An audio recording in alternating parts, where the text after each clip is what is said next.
વાત કરીએ આગળ બ્રેકિંગ ન્યૂઝ મળી રહ્યા છે। હાલ સેનાના જવાન વધુ એક વિડીયો અપલોડ કર્યો છે। જવાન નવરત્ન ચૌધરીએ ફરી વિડીયો અપલોડ કર્યો। વીટીવીના અહેવાલ બાદ ફરી વિડીયો અપલોડ કર્યો છે। મહત્વનું છે કે આ પહેલા પણ તેઓ વિડીયો અપલોડ કરી ચૂક્યા છે। વિડીયોમાં બીએસએફના ડીઆઈજી અજય તોમરને ધમકી આપી રહ્યા હોય તેવો વિડીયો હું કોઈનાથી ડરતો નથી। મેં પિતાને કહ્યું છે કે હવે તમારા 3 જ પુત્રો છે। ચૌધરીએ આ પ્રકારનું વિડીયોમાં કહ્યું છે। સેનામાં ગયા બાદ પિતાને કહ્યું હતું કે મને ભૂલી જજો, તમે મારી ફરિયાદ ખોટી સાબિત કરી બતાવો। હું તારીખ અને સમય સાથે કહું છું કે હું ગુજરાતમાં દારૂ વેચાય છે। જવાન નવરત્ન ચૌધરીએ ફરી વિડીયો અપલોડ કર્યો છે। વીટીવીના અહેવાલ બાદ આ વિડીયો ફરી અપલોડ કર્યો છે। આ પહેલા પણ તેઓ વિડીયો અપલોડ કરી ચૂક્યા છે। જ્યારે તેઓ રજા પર હતા તેમને તાત્કાલિક ફરજ પર બોલાવવામાં આવ્યા હતા અને અજય તોમરે તેમની તમામ મુશ્કેલીઓમાંથી બહાર કાઢવાની પણ બાહેધરી આપી હતી।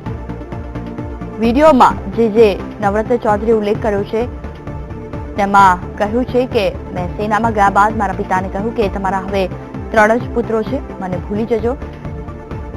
હું તારીખ અને સમય સાથે કહું છું કે ગુજરાતમાં દારૂ વેચાય છે। જવાન નવરત્ન ચૌધરીએ ફરી એકવાર વિડીયો અપલોડ કર્યો છે। વીટીવી પર અહેવાલ પ્રસારિત થયા બાદ ફરી એકવાર વિડીયો અપલોડ કર્યો છે।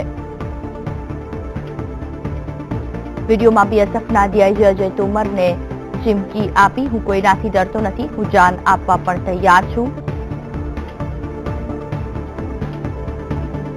આ વિશે વધુ વાતચીત કરવા દેવશી બારણ અમારી સાથે ફોન લાઈન પર જોડાઈ ગયા છે। દેવશી, ખાસ કરીને વાત કરવામાં આવે તો નવરત્ન ચૌધરી જેઓ પહેલા વિડીયો અપલોડ કરી ચૂક્યા છે, ફરી એકવાર વીટીવીના અહેવાલ બાદ તેમણે વિડીયો અપલોડ કર્યો છે અને તેમાં ઘણી બધી વાતો કરી છે, ખાસ ડીઆઈજી અજય તોમરને લઈને શું કહેશો? જી જુહી, મૂળ રાજસ્થાનના નવરત્ન ચૌધરી છે, એને ફરીવાર વિડીયો અપલોડ કર્યો છે અને આ વિડીયોની અંદર એને જે બીએસએફના જે વડા છે, ગુજરાત વડા છે, એને ચેલેન્જ આપી છે, એને ચીમકી આપી છે કે જે મારી જે ફરિયાદ છે એ ખોટી નથી। તમે મને જે મારા વિરુદ્ધમાં જે પ્રકારનું કહી રહ્યા છો કે આ એક જવાન નથી અને એક ક્લિનિકલ સ્ટાફ છે, તો આ વાત ખોટી છે। હું જવાન જ છું અને જે મારી ફરિયાદ છે એ ખોટી નથી અને એની સામે જો તમે કોઈ પણ પ્રકારની કાર્યવાહી કરવા માંગતા હોય તો એના માટે હું તૈયાર છું। અને બીજું એ પણ એને કહ્યું છે કે હું એક જવાન છું તો હું મોતથી ડરતો નથી, તો હું મોત માટે પણ તૈયાર છું। મારા પરિવારને મેં કહી દીધું છે કે હું જયારે સેનામાં જોડાયો ત્યારે મેં મારા પરિવારને એવું કહી રહ્યું હતું કે તમારે 4 પુત્ર નથી, હવે 3 જ પુત્ર છે, તો તમે મારી સામે હવે કોઈ પણ કહી શકો, કારણ કે મેં મારા પરિવારને પણ કહી ચૂક્યો છું કે હવે હું આ મોતને ભેટી ચૂક્યો છું, મારા ઘરના લોકો ભૂલી જાય। તો આ સંજોગોની અંદર જે પ્રકારનો વિડીયો વાયરલ થયો છે, જે પ્રકારનો વિડીયો ફરી અપલોડ કર્યો છે જવાને, એના પરથી એ સાબિત થાય છે કે જવાન હવે બીએસએફ સામે લડી લેવા માંગે છે। ડીઆઈજીને સીધો ઉદ્દેશીને થયેલો આ વિડીયો છે, જેમાં વીટીવીનો પણ ઉલ્લેખ કર્યો છે। આપને જણાવી દઈએ કે જે આ વિડીયો વાયરલ થયો હતો ત્યારે જે ડીઆઈજી છે એને વીટીવી સાથે વાત કરી હતી અને વીટીવીને એવું કહ્યું હતું કે આ જવાન છે ક્લિનિકલ પોસ્ટ ધરાવે છે, એ બોર્ડર પર જતા નથી। આ સંજોગોમાં એના વિડીયોનું કોઈ મહત્વ નથી। તો આ વિડીયો છે એ જે વડા છે એના ઉદ્દેશને આજે આ વિડીયો વાયરલ થયો છે એ ખૂબ ગંભીર કહી શકાય, કારણ કે હવે સામે આ બંને આવી ચૂક્યા છે અને એક ચેલેન્જ આપી છે જવાને કે તમે મને ખોટો સાબિત કરી આપો અથવા જે તે કાર્યવાહી કરો। જી બિલકુલ, તમામ જાણકારી બદલ આભાર દેવશી।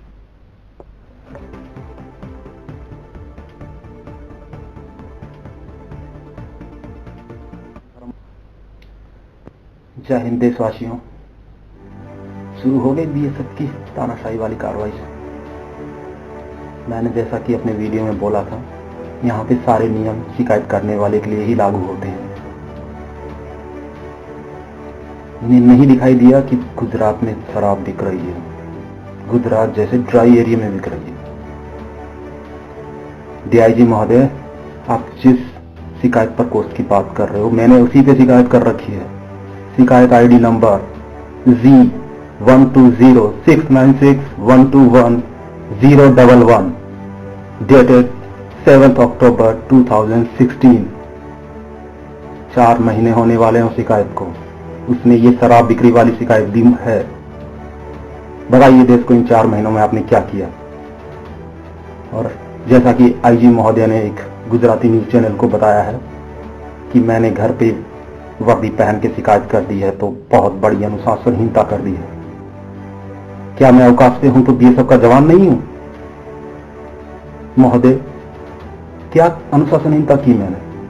क्या कोई लड़की छेड़ दी है मैंने, या फिर शराब पी के कहीं झगड़ा कर लिया है? नहीं श्रीमान, मैं अवकाश पे होते हुए भी देश के लिए काम कर रहा हूं। इन भ्रष्टाचारियों की पोल खोल रहा हूं मैं। महोदय, मैं एक वीडियो और अपलोड कर रहा हूं जिसमें 176वीं वाहिनी का एक जवान इसी वर्दी में वहां के अधिकारियों की पर्सनल गाड़ी धो रहा है। 176वीं वाहिनी के अधिकारी तो अपनी गाड़ियां धुला कर